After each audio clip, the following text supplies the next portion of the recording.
Good morning. We are recording this on January 19th, 2025. Welcome to the New Possibilities Hour, part of the Will Work for Food project, founded by Natalie Armstrong-Motan. Every week, Jean Lawler and I are delighted to host another cutting-edge webinar for lawyers, arbitrators, mediators, and everyone who negotiates. As you know, there's no charge for these great programs. Rather, we ask you to contribute to a food bank if you like what you see. And in the 4.5 years we've been running these webinars, our audiences have been so generous in contributing in honor of our great speakers. One of my favorite parts of the webinar every week is when we announce the running total of just how much people have contributed since the series began. Natalie, would you please do the honors? Oh, Jeff, it's my pleasure. Thanks again for being such a great moderator for all these years. To date, we have been told about $680,173.63 in donations to food banks around the world. At the moment, of course, as we film, the fires that have raged through Los Angeles have created an unprecedented need in that region. We're hoping that if you're able, you can contribute any amount, even $1 helps, to the Los Angeles Regional Food Bank or Jewish Family Services in that area and help out our folks in need. Thank you so much, Natalie. Today we have a spectacular guest, Professor Saul Perlmutter from the University of California at Berkeley. Saul is the author, along with John Campbell and Robert McCune, of Third Millennium Thinking, Creating Sense in a World of Nonsense, bringing scientific thinking to people who are not necessarily scientists. What are Professor Perlmutter's qualifications? Well, let me read to you here. Saul Perlmutter is a 2011 Nobel laureate. Wow. Sharing the prize in physics for the discovery of the accelerating expansion of the universe. He is a professor of physics at the University of California, Berkeley, and a senior scientist at Lawrence Berkeley National Laboratory. Professor Perlmutter, please tell us a little bit about the food bank in your area to which you'd like people to contribute if they're in a position to do so. And then on with the presentation on scientific thinking for lawyers, mediators, and negotiators. The floor is yours. Well, hello, and nice to be here. I guess the food bank that I was particularly noticing was the one at the University of California, Berkeley. Actually, it's called the Berkeley Food Pantry, and I think it was pretty important because Berkeley is one of the premier universities in the world, but it also has the distinction of having one of the largest first generation to college student populations. And that means that students come from, are basically doing the social mobility from families where they don't have a lot of resources in many cases. And I believe the percentage is something like 40% almost of the students have suffered some food insecurity along the way. And so I think this is a very valuable resource. Excellent. And we will post the link to that in the chat function. Now, please help us be better, more logical thinkers, scientific thinking, please. Well, maybe it'd be interesting to tell the background of how this particular book and the study started. I guess there was must have been over a decade ago. I was remembering noticing that our society has a very difficult time making what seem like just simple logical decisions. I mean, you might think that something like what is the right level to set the debt ceiling for a society is just a practical question where you just have to find out, well, what works, what doesn't work. But of course, the way that discussion runs looks a little bit more like a religious debate of some sort. And I remember thinking at the time about this as I was overhearing conversations in the cafeteria at the National Lab that I work at, and realizing that the scientists over lunch are discussing all sorts of practical decisions and policy issues in our world and in their own lives, but they were using a whole language of ideas that I think are not shared by most people in our society, and not even most parts of the university. And I was trying to think, well, where are these ideas taught? Why, where do all these scientists come across them? and it's not taught, as far as I know, in any physics, biology, chemistry course at first glance. And so I was interested in the question of, could we articulate what these ideas are and then develop a way to teach them to not just scientists at much younger stages, but also to people who are not going to go into the sciences. I think they often are, ordinarily developed by apprenticeship, that people, as they go through graduate school and postdocs and young faculty, they learn it from their advisors and their peers. But there's no reason they couldn't be, defined and articulated and then developed as something that could be taught. In the end, I realized that it wasn't good enough coming to it just as a physicist, that that there was many parts of the story that were not coming from that area. And so I brought in a social psychologist, Rob McCoon, that could bring in who worked in the public policy school and the law school, and John Campbell, who's a philosopher. And the three of us started developing the ideas. I think, in fact, we ended up putting a little note up to see who would like to think through what the course should teach. And it said something like, are you embarrassed watching our society make decisions? Come help invent a course, come help save the world. And I believe something like, 25, 30 graduate students, postdocs, some undergraduates started showing up every week at the end of the week on a Friday, and we would go through the ideas of what would make a good set of sort of a vocabulary of ideas that would help people think through problems, not just individually, but think through problems when they work with other people. And I think that was really one of the insights of the course. So that turned into something that we've now taught for 10 years or so, and then we turned it into this book so that it was possible to distribute to people who were not going to be at Berkeley taking the course. So how can we be better at decision making? What are the most fundamental, rudimentary things that of which we're not aware that we should be aware? Well, we ended up sort of identifying, probably something like 23 concepts that would be helpful. But to give you a feel for the flavor of them, first of all, there's a through line that runs through a lot of it, which is that a lot of what scientific thinking has developed over centuries, but especially in the last century as well, and even in recent decades, there's still ideas that have been developed. A lot of it is aimed at helping us avoid fooling ourselves. That we tend to think we understand something at first glance, and then maybe fall in love with our own theories, and we need all sorts of ways to catch our own error. And so much of this has to do with avoiding falling into mental traps. There's the issues of thinking that you see a pattern out in the world and you're sure that you know what it is, but not realizing, for example, that there's a very common mental trap that random events, random noise mimics patterns very, very easily. And most of us have no sense of how often things that look like patterns are just random noise. And so that's an example of something that it's important to have in mind, so that you know when you might need statistics to tell whether or not it's really likely to be a pattern or more likely to be random. We have a tendency to think in binaries, in black and white. So we often will think that something is, something is either true, we know it's true, or we know it's not true, but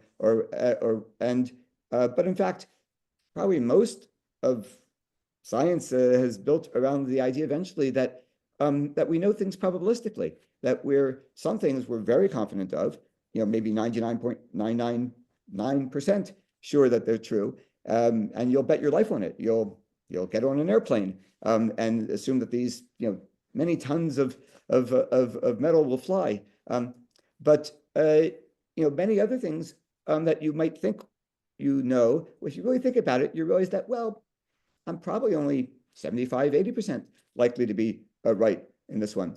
And that distinction is really important because it means that you can use partial information, and it's actually most of what we have available to us is that kind of probabilistic information, and you can use it well, and you don't get stuck in this black and white thinking that, well, if I'm not absolutely positive about it, then I can't use it at all. Or if I have some doubts, then it must be wrong. And those things are actually quite useful tools to develop.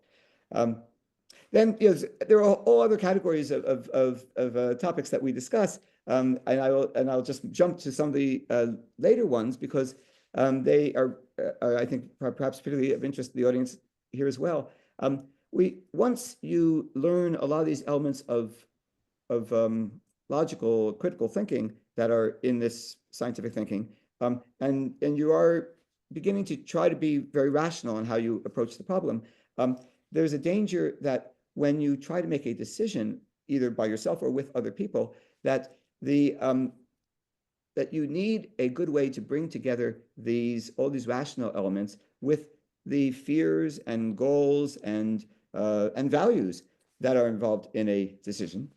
And if you don't come up with a principled way to combine them, then there's the obvious tendency is that we tend to throw out the rationality, not the values and goals and fears, because the values and goals and fears and ambitions, those are the things that actually drive us to make a decision. And so you can't throw those out. But you can develop a way principled ways to balance and bring together the rational elements that help you figure out what the world will do when you make a decision, and what the odds are that it will do this or it'll do that, together with what you would like the results to be. And I think that's actually a very important thing for groups to develop. And we teach and we discuss in the book different ways that people have developed that would help keep track of what do we think is likely to be real about the world, while we're trying to develop our positions and our policies and decisions. This is clearly something that I think our political worlds have not been as good at lately. That it seems that we've often let the fears and goals and values override and take over the discussion without keeping track of, yes, but what does the world really consist of, and how will it really respond to these different these policies, with an understanding that these are going to be probabilistic, and you'll need a way to keep monitoring and telling whether or not you're getting the result you want or not. Well, can you put some flesh on the bones and talk to us more about the way that the empirical data interact with our values, our fears, and our goals? Can you give an example? Well, I think some great examples were brought, I think, forced to all of our consciousnesses during the pandemic. So, there's the question of, practical questions like, is a lockdown actually important? Is it going to save lives? Is mask wearing going to save lives? Will vaccines save lives? These are just factual questions. The world is either this way or it's that way. It doesn't depend what we would like it to be. Those are going to do their thing. Now, it doesn't. The fact that these are crucial, important questions doesn't mean that we get to know absolutely, with 100% confidence, yes or no. What we tend to know is something probabilistic. We have, maybe 90% confidence that a mask wearing is making a difference. Maybe we're, for vaccines, we actually have statistics there. We can be 99.99% confident. So those are different, there are differences in that. But in the end, deciding what to do about that isn't just a factual question. There's a values question involved. So, for example, we had to decide how much are we going to prioritize protecting the elderly, who were very vulnerable to in the pandemic, and so if you lock down and everybody wears masks, and people are isolated, then it's likely that many elderly people will not catch the pandemic, and many more people won't die. On the other hand, you're trading that off against the value of children are going to become isolated and will have mental health and educational problems just because they won't have a chance to be out and in school, and so that is a values question. That's not a factual question. You know probabilistically what the odds are that these things will be good or bad. You have to update those odds. One of the things we emphasize in the book is that you need to be thinking iteratively, not one time. But in the end, that's something that people have to make that trade-off. And I think that one thing we didn't get to capture in the last round, in the pandemic, is we didn't come up with a principled ways to make that trade-off.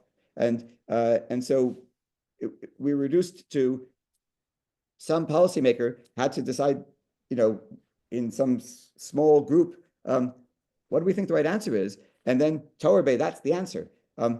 But I think it would have been much more valuable if people have had a chance to use, for example, the techniques like civic assemblies and deliberative polling, if they had been set up and well running so that you knew how to use them quickly. And you could have used it several times. People could have asked, for a given population, which thing do we want to prioritize? And maybe different communities might have chosen slightly differently on that. And I think there would be a real advantage to that, because people, when they have a chance to think about a problem together, they don't just polarize and go to extreme positions that they yell at each other with, but instead they tend to say, okay, what do we think for our group the right choice is?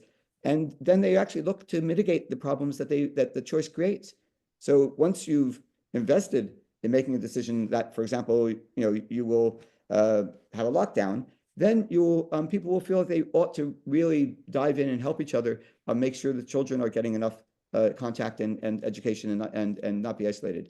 Or conversely, if you decide to prioritize the children, then people, I think, would have gone out of their way to be that much more careful with the elderly and really test themselves before they would come across a retirement community or wear masks. And I think that was missing. I think that was a good example. So Saul, let's take it down to the level at which our audience may deal with these things on a day-to-day basis.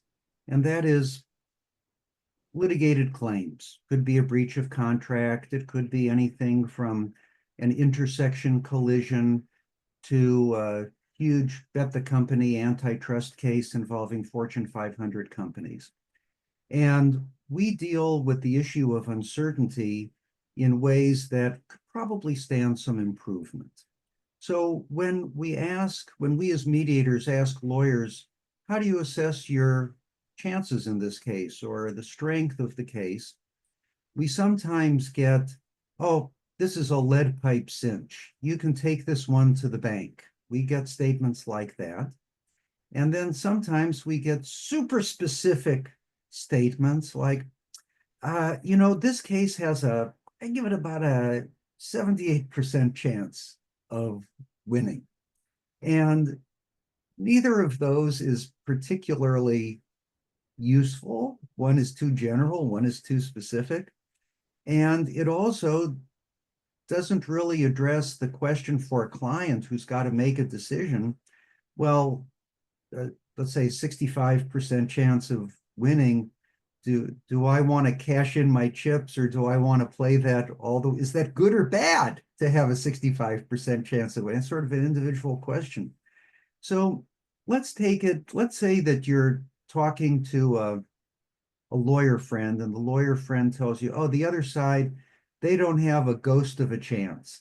We've got a lead pipe cinch. You're sitting there thinking to yourself, this is not going to be very helpful to a client. What sort of conversation might you have with that lawyer to get that lawyer to engage in more scientific or systematic thinking about their situation? Well, of course, it depends a little bit on what the expertise is that we're talking about. But what's interesting is that when people have done studies of how well calibrated different experts are when they give confidence levels, percentages, they see very big differences among in different professions.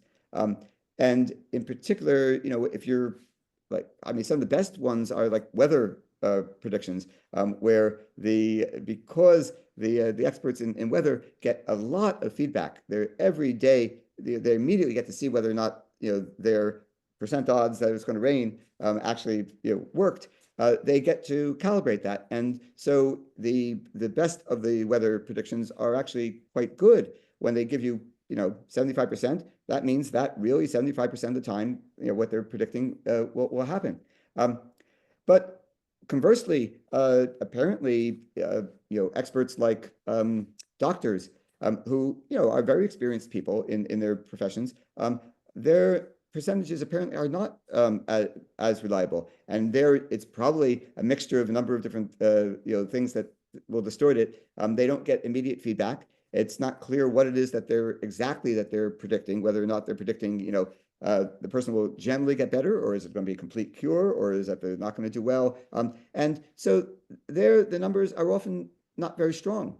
And of course, I'm sure that's the case in different professions of different parts of the legal world, particularly because you need a tradition of actually keeping track of the batting average and the statistics if you're really going to be using these numbers in a way that corresponds to what they mean. And so, and my understanding is that generally that's not become yet a tradition. And once more, it's in the legal areas, it's probably less clear whether your bet is on a very specific outcome or a family of outcomes that could be, shaded to mean what I guess I won, or I guess I got what I was roughly after, especially I guess in a negotiation setting. So I think those are relevant to this. And then the question is, what does a client do about that? I guess they need to be on their guard that these odds are not as well established as it might sound, so that they have a little less less confidence maybe in these particular numbers that they're being given. I think the other element of this story is that one of the better indicators of somebody who you trust is that they're aware of the problem. So in this case, somebody who says, we haven't done the statistics, so we don't really know. We think that this is a stronger case, as opposed to this, and this one's very likely to win. But we haven't looked to see, when I've said that before, how often is that true? And I think that would actually help provide some confidence in the person, that the person is being honest and saying what they know and what they don't know. If they can do the odds, that's even better. The other element of this, I think that's actually interesting that I imagine comes up in at least some of these cases, is the use of expert witnesses. And that, because once more, it's important for the lawyer to understand how well calibrated the field is that they're talking to. And the different expert witnesses come from fields that can give better, indicator of, did they really know what they mean when they say they're 98% confidence in this, or they're only 75% confident in that. And it's good to watch your experts to see what is their basis for their statements. Finally, one of the topics that we discussed in the book with respect to experts of this sort is this problem of you want experts who will show you the weaknesses of their position and are able to show where they could be wrong, because otherwise there's a tendency that experts will talk themselves in to thinking that they know the answer. There's a classic, these classic stories of the extent to which experts are allowed to see all the other evidence before they would speak in their area. So I gather there's been whole problems with fingerprint evidence, where the tradition of fingerprint expertise there was that they would always want to speak last after all the rest of the evidence was available to them. And of course, that's the exact opposite of how scientists try to avoid falling into this trap of confirmation bias, of finding results that are what you expect to get. And in the sciences, we've moved towards hiding from ourselves all the consequences of our analyses until we've actually debugged them and checked them in every possible way, so that when we reveal them and see what the answer is, if I find the answer surprising, we've already checked could it be wrong in this way or could it be wrong in that way? Since otherwise there's a tendency to only check for mistakes when you get an answer you don't want or that when you don't expect. And so this is something else that we think expertise in the legal world really should be adopting. So you use the words confidence level, probabilistic thinking in ways I know from reading the book that have clear definitions and mean things that may be different from the way people commonly use these terms in conversation. Could we go back to some of these first principles, and could you teach us a little bit about how you use these terms so that we can use them more scientifically and more helpfully in our own work? Yes, now you're saying that, I'm realizing that we may have jumped over the stage setting of what do we mean by the terms, and started using them in my last discussion. Yeah, well, I've already read the book, but many people who will be watching this have not. No, exactly. So I apologize to those who've been watching it. Let's step back and discuss a little bit more what we mean here. So as I mentioned at the beginning, we live in a world where very few things are told to us with absolute certainty. That we learn things by experience, by testing things, by doing experiments. We learn things actually by finding out what other people did and hearing about their results. And we have to build up some sense of how likely something is to be true. And that's something that we, in ordinary speech, we use words to indicate. We say, this is possible, this is likely, this is pretty sure, this is, absolutely, absolutely confident that this is right. And we use that kind of terminology, but in the sciences and actually in our lives in general, it's often useful to do better than just these rough categories.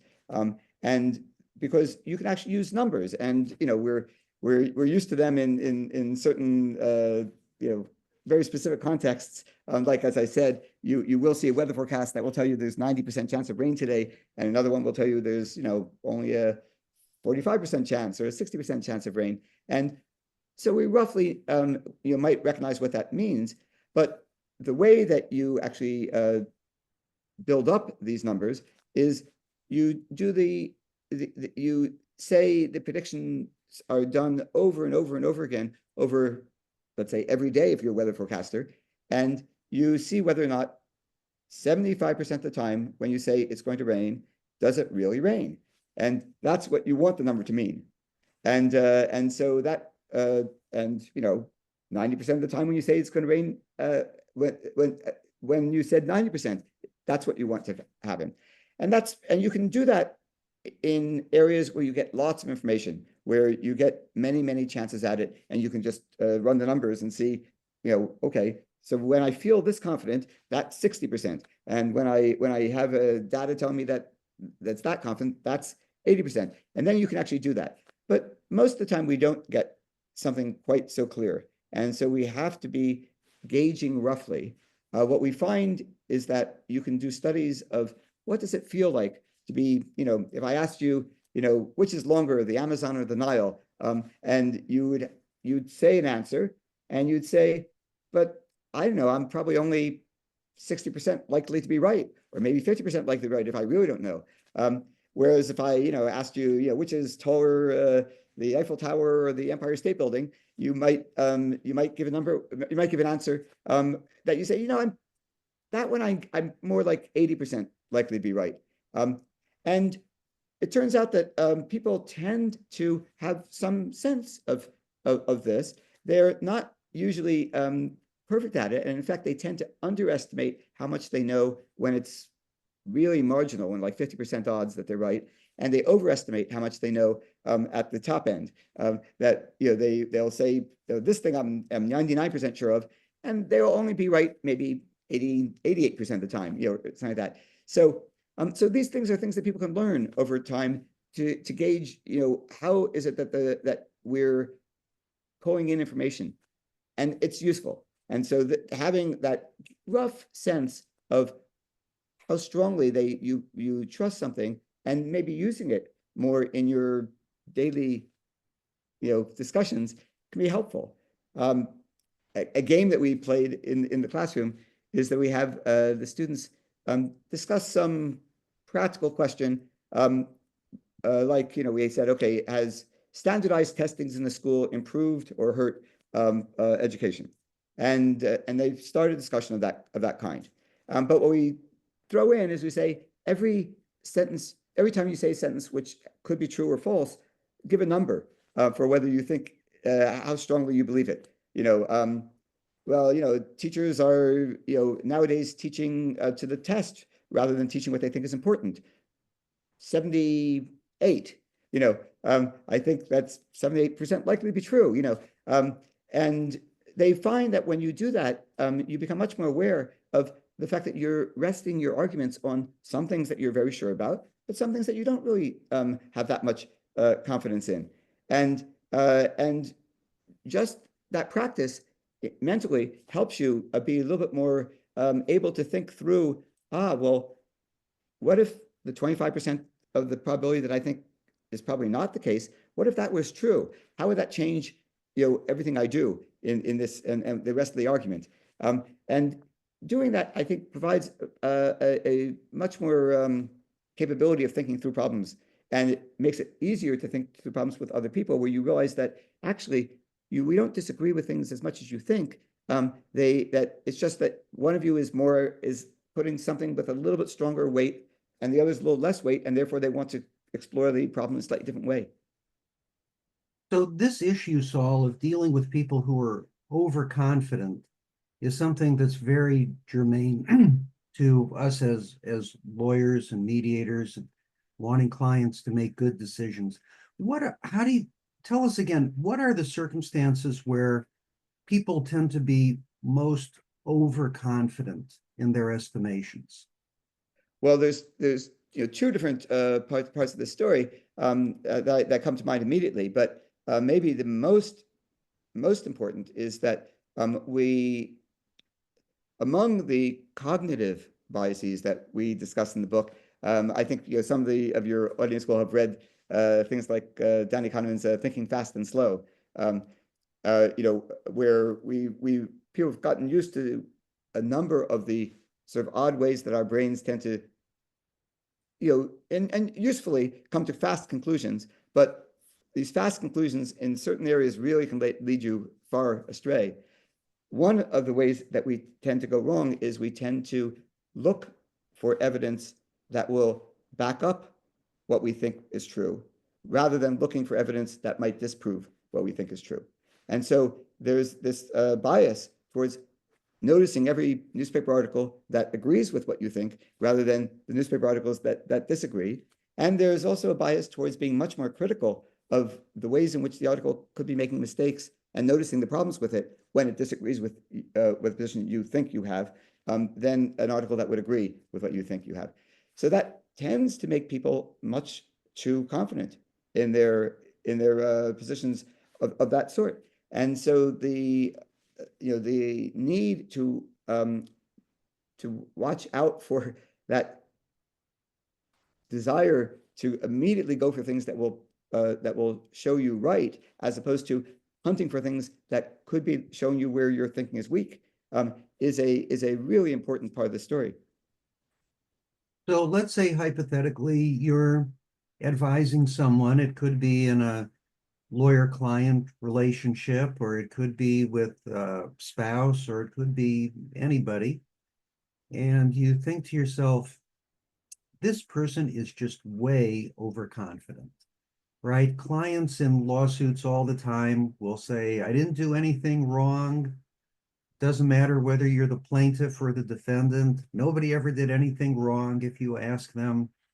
And yet lawyers are trying to get through to those clients that you're overconfident here. What are some practical approaches that you take, or that one might take, when you're dealing with someone who, let's say you have a simple lawsuit where someone claims a driver was negligent and caused an accident, and the driver claims no negligence. It was just just circumstances, or whatever. But in either case, you think both people are overconfident. How might you approach either one of those situations? So this is interesting, right? Because these situations are ones where you're working against the grain already, right? In the sense that we have the advantage when we're teaching a course like this that people have not, they're much earlier in the process, right? They haven't yet locked in to a particular problem of that particular time where they have a lot invested in not being wrong.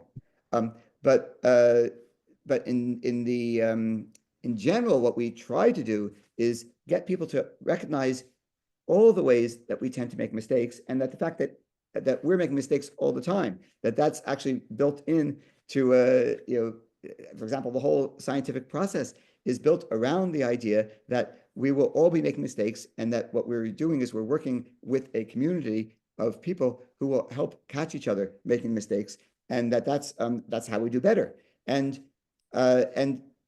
these situations you're describing, the hard part would be, I think, to step back first before one even starts discussing the particular case, and discuss the more general human condition, that we are, fallible thinking machines, and we will tend to be misunderstanding things, and thinking that we are sure about something that we shouldn't be, and that a lot of the reason that we want to work with other people is that we need other people to help us catch the places that we could be going wrong this time. I mean, in this particular case, that's uphill work, I'm sure, for people who have a lot invested in not believing that. But maybe that's the starting point, doing that before you even begin discussing the particulars of the case at all, and say, that this is something that we all do, and that we will ourselves have made those mistakes, and describe things that we've misunderstood, and the ways in which you need other people to help you to help capture that, and that's actually one of the strengths of how science works. This isn't a big failure mode. This is how we've done very well.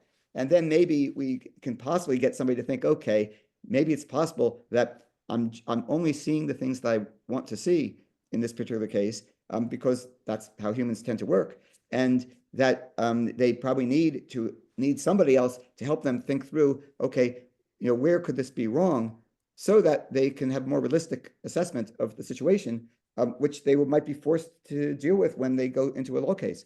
That in the end of the day, you probably want to know something about the likelihoods of the truth, because they will probably affect how the outcome comes out. So you got to help us here, because this is the biggest problem. This is the biggest problem, I think, that lawyers face. Somebody feels they have been wronged, so badly wronged, that they work up the gumption and they go to a lawyer, and they're in the throes of anger. They've actually had to overcome their dislike of lawyers and actually go talk to a lawyer. And they're looking for the lawyer to be their champion. Yeah. On the other side of the aisle, we have somebody who's been sued and can't believe that this plaintiff has had the audacity to sue them when they're very reasonable, righteous people and have done nothing wrong. Yeah. Yeah. So they go to a lawyer, defend me, I've done nothing wrong. Yeah. So the lawyer is in a bind. The lawyer is concerned that if the lawyer does not project some gladiator champion mentality, this client, this piece of business, this opportunity to earn a living as a lawyer, is going to go down the street to another lawyer who will, who will do some chest thumping. So the lawyers do not really want to engender unrealistic expectations on the part of clients, but they're concerned that if they don't thump their chest a little and promise they're going to, bring home the rewards, that the client will go elsewhere. Are there some techniques that in your experience are more diplomatic or more effective in dealing with folks in that sort of situation? I mean, the analogous example that we discussed in the book a little bit is the fact that a politician who's trying to get elected, you can imagine that it's much, at least in our current world, it's much easier to go out and say, I know it's right for this city that we're going to do this and it's going to work, as opposed to the politician who will say, there are many. This is a complicated question. We have a policy plan here that's we think is 75% likely to work. And if it doesn't work, we have fallback plans that we will move to. And people, we think today, would tend to gravitate to the person who tells you it's 100% likely to work. And so it's a very similar problem that you're basically selling a projection of false confidence, and that seems like the better way to sell. And I think in these cases, the hard part is that what will work in the long run, right, is a little different than what is likely to work in the immediate. And if a lawyer, presumably builds up a reputation for being the reasonable person that you go to, and they will not sell you something that isn't realistic, then presumably, clients, I can imagine clients that have a long-term iterative intent to work with a lawyer will get it. Eventually they will say, that one over there is flashy, always sounds good, but this one over there, when they say something, I really listen because it makes it comes out better. So I imagine corporations that will hire a lawyer or a firm over and over again for many cases, that would be an easier story to tell. And of course, there you really want to take the trouble to, if possible, capture and quantify where the probabilities are and why it is that this more thoughtful approach is really what the client wants at the end of the day. Having done that, of course, it's possible that a one-time client could be told that story, right? So a one-time client who's not a corporation who will do this over and over again, who is in much more danger of being caught by the flashy style of somebody who's absolutely positive they can do it, and that the person's everything the person says must be right.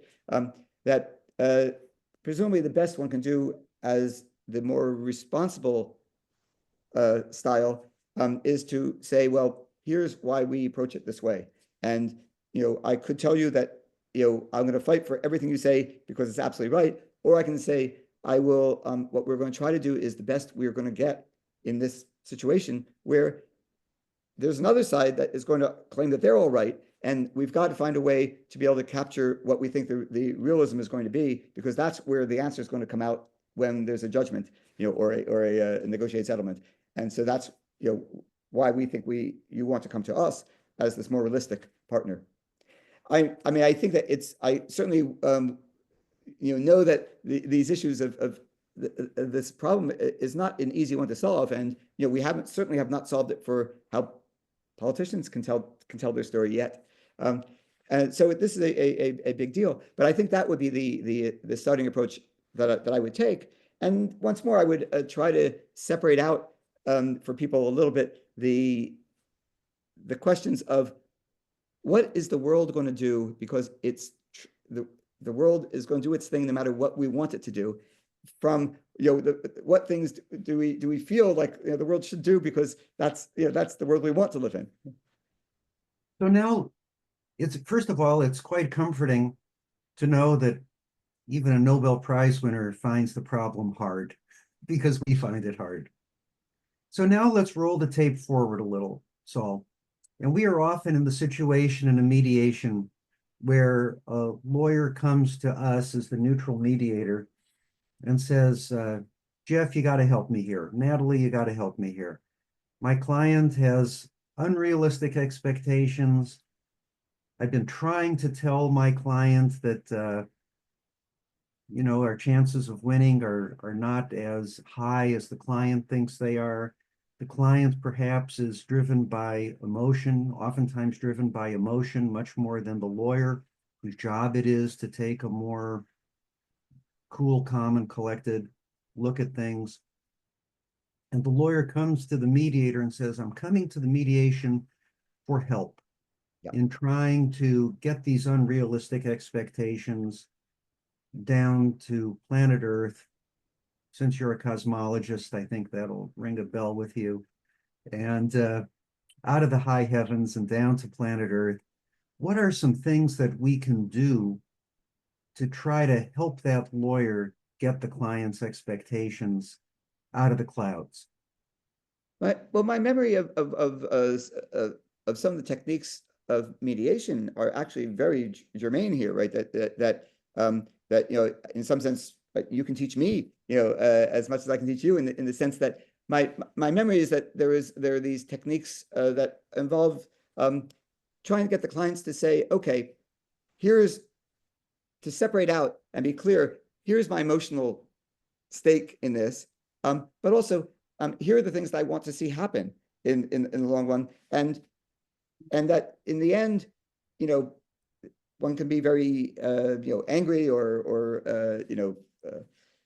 proud or whatever it would be, but you may still in the end want something that comes out of the mediation that will actually be livable by the both parties, and that in the end you won't be any happier if the mediation can't actually hold, and it can't actually get the parties to interact in some way that will last in the long run. And so that ability to try to get the clients to be able to say both things, okay, tell me all the things that you're feeling, and all the fears and goals and angers that are over here, but then also practically speaking, what would you like to come out of all this, and what would you not like to come out of all this? And in many mediations, I'm now thinking like of divorce mediations. In the end of the day, the thing has to work. It can't. It doesn't. If there are children involved, they need something that will actually hold, so that the parents can deal with the children. And so I think that may be, in at least some situations, one of the fighting examples the stronger examples that I've seen that came from the mediation expertise, that desire to get the parties to recognize that they actually have a need to have a realistic assessment so that the outcome can hold, can actually work. Do you have any pointers for diffusing some of the extreme emotions so that you can get to the more rational conversation? Because sometimes early in the morning, that client will come in and say, you ask me what I want. What do I want? I want them annihilated. I want them to suffer the way they've made me suffer, right? Exactly. So if you're confronted with that, Saul, what's effective? Yeah, no, well, first of all, I should be once more very clear that this is an area where I'm not an expert. And so I'll be giving you the edges of ideas that I've seen that look relevant, to this. But I don't think I necessarily will know much more than or I probably know less than actually many the people that we're speaking to. But let me try out one of the elements that I was noticing that I was struck by. There have been studies, and I think my impression is it was Claude Steele was one of the researchers who's trying out this, before a discussion began or a debate began of some sort, they would ask the parties to really express their values and express what it is that they cared about, what did they really feel was important to them, and what kind of person did they want to be? What kind of world did they want to live in? To really step back and ask, what is it that's meaningful? And just as a placeholder before that you begin, and that having people have a chance to really get out what it is that they care about first, and then start the discussion and the negotiation, looked like it was actually having some very positive effects. I mean, among them, people didn't have to express their values by their positions in the debate, in the discussion. They already had expressed their values, and now they had more room to maneuver about the positions without it having to also be a demonstration of what they felt. And so I think that was rather interesting, and I don't know whether that would help in these kinds of situations. I think it would. And what about, Saul, the whole issue of respecting people's attitudes toward risk? One person, you may say, you've done all the analysis correctly, you understand confidence levels and all the rest, and you say to the client, hypothetically a plaintiff, say, you know, I can say with 70% confidence that if we win this case, your damages are going to be between $1 million and $1,500,000. And some people will say, oh, he believes that with 70% chance. Great, let's go for it. Other people will say, oh my God, he has only a 70% chance view of that. I'm kind of gun shy. What are some insights you might have as to how we deal with people's different attitudes toward risk, particularly when they may be more aggressive or more conservative than we ourselves are in our attitudes toward risk? Yeah. No, I think that the once one has established what we think the facts of the story are, let's say including what the odds are of that something might win or not, then there's still a leftover question, and it needs to be brought up, which is the question of how do people value the different outcomes, and how they value the uncertainties. Are they willing to say, well, I'll go along with a coin toss, and if I have half a chance of it coming out the way I want, I'll accept the fact that there's also half a chance it just won't work.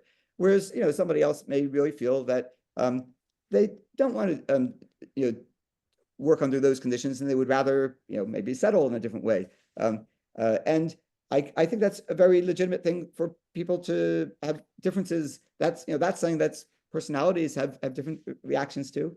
Similarly, they may have different evaluations of the results. So for one, it could be that if it comes out this way, they will feel it's great. Another one might feel like, well, it's fine, And so that weighs how much this particular outcome odds matter and what decision you might make. And so I think it's probably important to help people separate out. Okay, here's the factual issues, but here are the things that you as the client have to think through. What does it feel like to you? And will this be important, and will this not be important to you? What will it mean for your future life? Will you feel that afterwards that was what who you want to be or what you want to get from it? And those are things actually that are sometimes helpful for people to talk to other people about. It's not just the facts that are important, but it's also the values and and those are ones where people can actually learn something sometimes, where they realize that I was prioritizing this value, but in the end of the day, I realized that I was giving up this other value, and I have to actually choose between them. It's not a matter of whether I'm going to get this value or not. It's whether I want this value, despite the fact that it goes against some other value I have. So I think those are actually useful conversations to have, but it's helpful to have them be understood that that's a separate question, and that it's one where the lawyer can be helpful in just helping set the stage for it, but they won't have more expertise than the client does in terms of what is meaningful for the client. Yes, most commonly we see that in talking about the costs of going forward with litigation, that to get the kind of result you want, it's going to cost you XYZ dollars in legal fees, and it's also going to take up approximately this many months, or more likely years, and there's going to be emotional wear and tear on you during that period. I imagine go ahead. You look like you want to say something. No, I've just been very aware of some cases I've seen that looked a little bit like the was it the Jarvis versus Jarvis? Was that the the literary example from I'm just trying to remember whether it's Great Expectations or one of the One of the Dickens novels, yes. yeah, right. Where by Mhm. the end, there was nothing to fight over. There's no money left, after all the settlements. And it took maybe, I remember, years, maybe generations for it to happen. And I gather that that's not uncommon. I've certainly seen cases of that. And obviously that's the kind of thing that's very hard for people to understand. Well, we often remind people of the quote generally attributed to Mark Twain, "I have been financially ruined but twice in my life. Once when I lost a lawsuit, and the second time when I won one." Exactly. So, Which I assume is actually one of the whole points of why people have started to develop mediation as an absolutely, alternative, right? absolutely. So I want to go back to something that you've discussed at the very beginning, and then I want to share with you one insight that I got from the book. You talked about people finding patterns where there is no pattern. And many times we have the need to find agency in things that are actually random. And most of the time, people are not in conspiracies against us. It may be, I think it was maybe Churchill who said even paranoids have real enemies. But most of the time, people are not in conspiracy against us. What techniques are effective in trying to get through this often unwarranted inference of agency or conspiracy against us? I think there are two ways that I think are known ways that people fall into this, right? One is that, as we described before, that coincidences and just the odds of random events looking like a pattern are really hard not to be fooled by. And I think one of the ways that we've tried in the book and the course to get people to have a healthier understanding of this is just to experience a lot of cases where you generate randomness, and then you see, I would have believed the pattern there if I saw it. I mean, you flip a coin, 40 times or whatever it is, and you're shocked at how long the runs of heads or tails are, and you would have assumed that it was a weighted coin if you had seen that. But it's just how randomness works. And so the more experience one has with that, and scientists ended up forcing themselves to come across this over and over and over again. But everybody should try to do this enough so you start to realize that many, many things will look like patterns. And as you say, if it's about humans, it'll look like conspiracies. But just random events will have that happen because our brains home in on the ones that look like patterns, and we don't notice the thousands and millions of other ones that went on every day that we just didn't show a pattern that day. And so that's, I think, really a good story for people to get, and for them to have some to start practicing watching for things where they can see randomness and then see, I would have fallen for that if I had seen that, and I thought that and I would take that as a and if it was people, I would take it as a pattern of how they behave towards me. The other thing that is rather interesting is there's this, at least in the Western world, there's a tendency towards what is, I guess, was described as in the psychological literature as the fundamental attribution error, and that's to, when somebody else does something wrong, that you assume that they intended it, and when you do something wrong, you assume that it was just a mistake, and that it's and that I gather in some other societies, people tend to be aware a little bit more of the systemic things that push people towards some behavior or others. And so that helps a little bit with respect to this. But for us, I think it's so easy for us to interpret other people's behaviors as intentional. And if they do something that hurts us in any way, we think that they did something to hurt us. Whereas we know that most of the time when we're out in the world, we just didn't notice that there's a pedestrian, about to step into the crosswalk, and we went by, and we think afterwards, oh, I should have stopped. I just didn't see them. And they had to wait on the curb, an extra minute. That wasn't so bad. But of course, in these cases that I'm sure your clients would come across all the time, these things look terrible because you assume that you weren't trying to do anything wrong. You were just doing what everybody does, and so a few mistakes happened. Whereas if you're on the receiving end, you think, wow, that person really was clearly out to get me. Yes. Let me do, right now we're over time by just a minute or two, Saul, but one way that I will sometimes introduce this in a mediation is to say, if you had a random coin and you flipped it 1 billion times, you might find 1 million consecutive heads or 1 million consecutive tails. But that doesn't mean that the coin is unfair. Then I'll ask people, can you think of other times in your life when you attributed a motive to someone and it turned out that that was incorrect? And once you can get people thinking that way, it's a little easier to ease into it. The other thing that I got directly from the book that I want to attribute to you is when we can get somebody to say that their chances of winning a case are not 99.9%, but let's say we get them down into the 80s. You can say, okay, so you say 83%. So there's a 17% chance you're going to lose this case. What would have to happen as the litigation proceeds to result in this case ending up in that 17% bucket?